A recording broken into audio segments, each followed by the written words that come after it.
Bem-vindo ao Esquizo. Reflexões sobre sociedade, cultura, saúde mental e artes.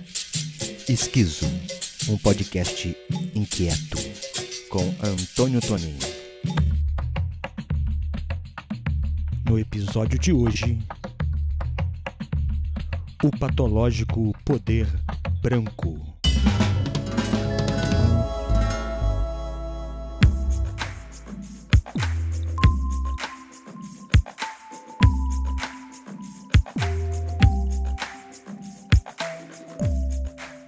Ao mesmo tempo que chegamos a mais de 300 mil mortes por Covid-19 e a quase 4 mil mortes diárias, um integrante do governo Bolsonaro nos brinda com sua astúcia.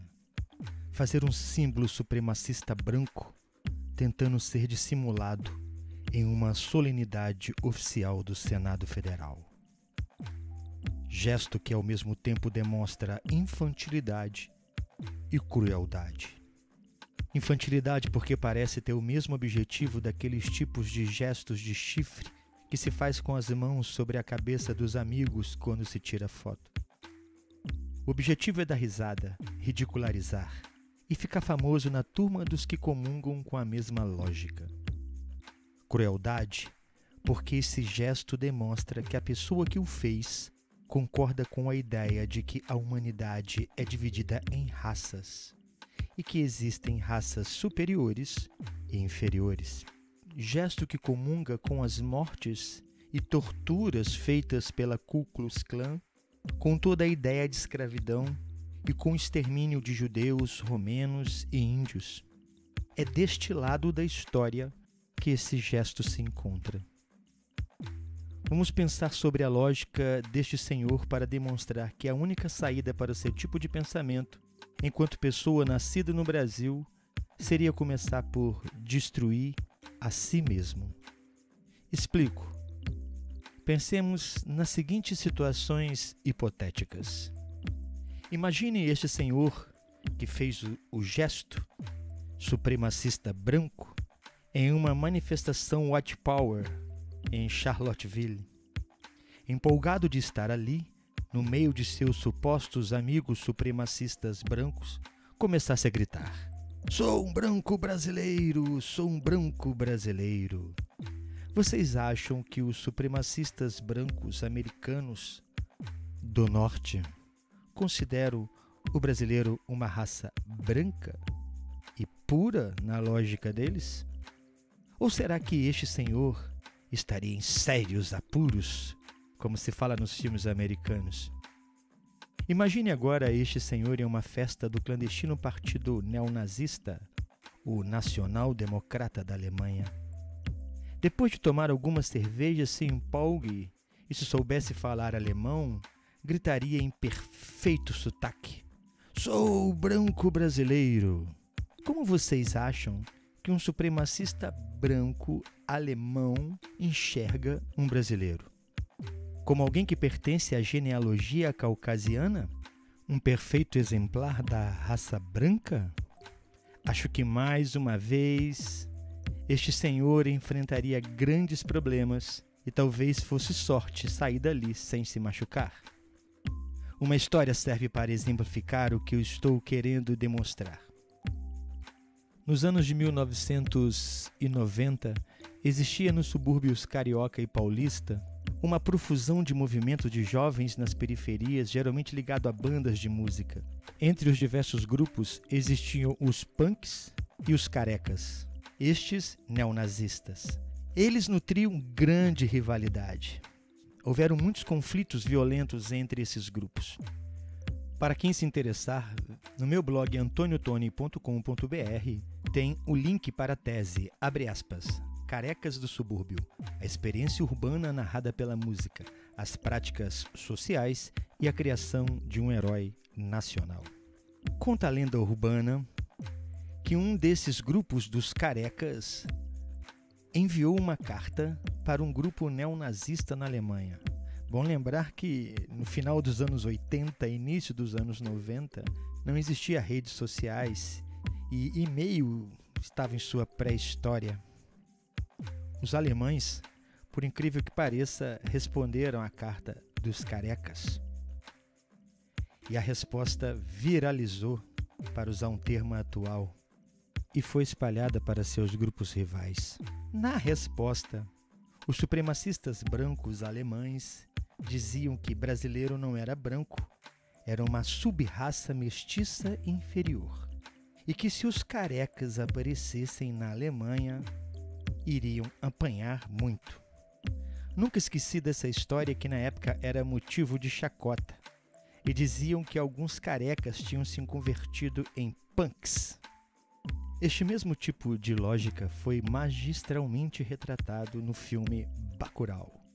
Na cena em que os gringos matam os brasileiros brancos da classe média alta paulistana, que consideravam os nordestinos uma sub-raça e se consideravam quase tão brancos e americanos como os americanos brancos do norte. Para os gringos, supremacistas brancos, qualquer brasileiro é uma sub-raça, seja o Fernando Henrique, o Lula, a Xuxa ou o Pelé. Fico imaginando como deveria ser, na intimidade, as piadas entre Steve Bannon e Donald Trump após o encontro com os bananinhas do Sul. Os supremacistas brancos do Norte sempre irão tratar com superioridade e desdém, para dizer o mínimo, qualquer bananinha do Sul, preto, branco, pobre ou rico, de direita ou de esquerda. Para um supremacista alemão ou norte-americano, o brasileiro sempre será um não branco, pois não vem de uma raça pura, ainda que tenha nascido numa colônia alemã de Santa Catarina ou de uma linhagem italiana de Santa Maria. O supremacista branco brasileiro iria conseguir convencer um nacionalista alemão, que é branco pelo fato de seus bisavós terem vindo da Áustria?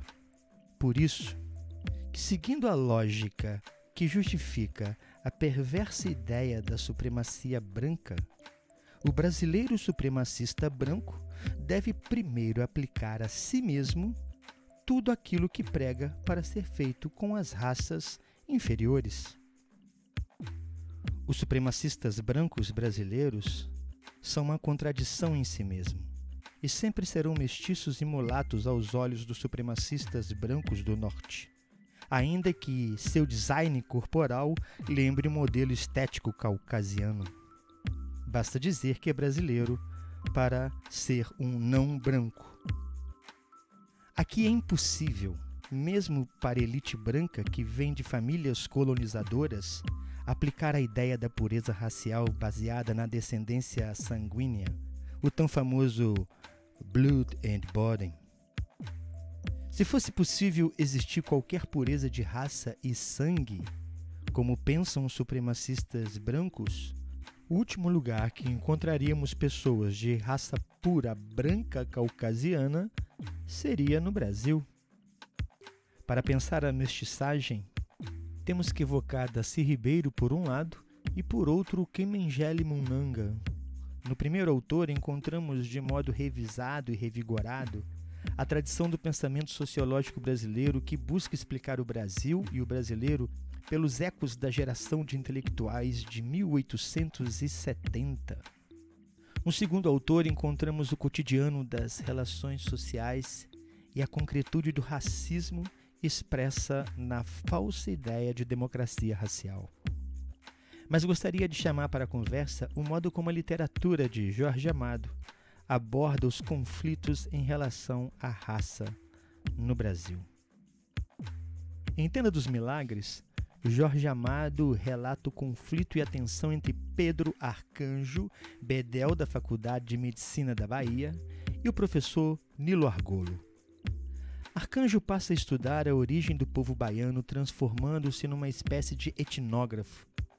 De profunda erudição, Arcanjo constrói um discurso sobre a mestiçagem que incomoda profundamente o professor Argolo, o qual defendia a ideia de que a mestiçagem gerava pessoas degeneradas.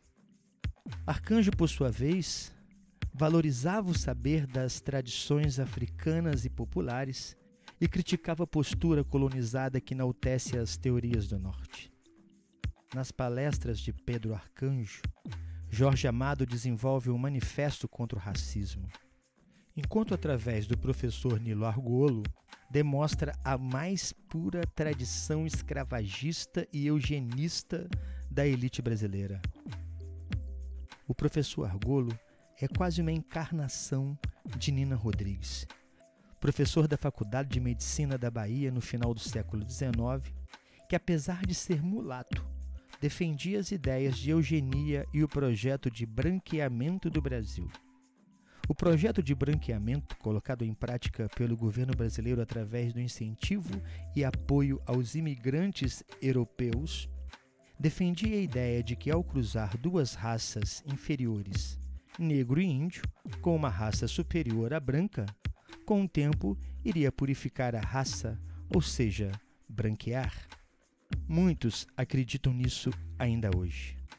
Em Jorge Amado encontramos uma espécie de resumo do conflito racial no Brasil, a discussão da mestiçagem, da degeneração e da redenção.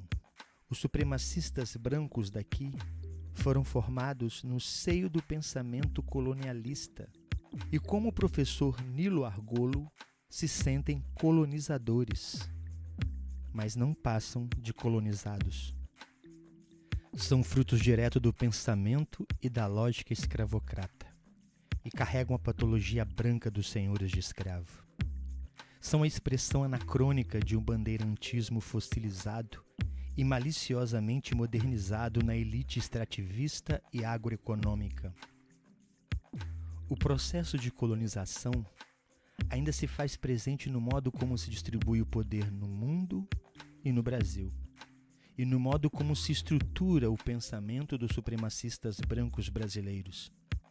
Este processo sempre esteve assentado no poder branco, um poder patológico e genocida de povos e culturas. Um poder de morte, que se atualizou no bolsonarismo, no trumpismo e nas diversas expressões da ultradireita europeia. No fundo, ao falarmos de supremacia branca, estamos o tempo todo falando de racismo. E foi a lógica racista que nos colonizou. Nós, brasileiros, jamais teremos pedigree de raça. Parafraseando Nelson Rodrigues, seremos sempre vira-latas. E enquanto vira-latas que somos, todo supremacista branco brasileiro deveria começar em si mesmo a limpeza étnica que imagina no outro.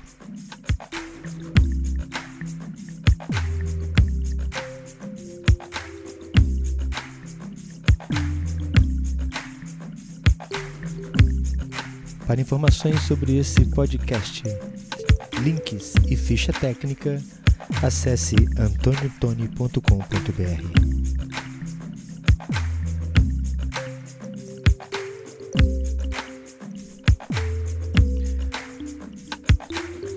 Esquizo Podcast. Obrigado pela sua atenção e boas reflexões.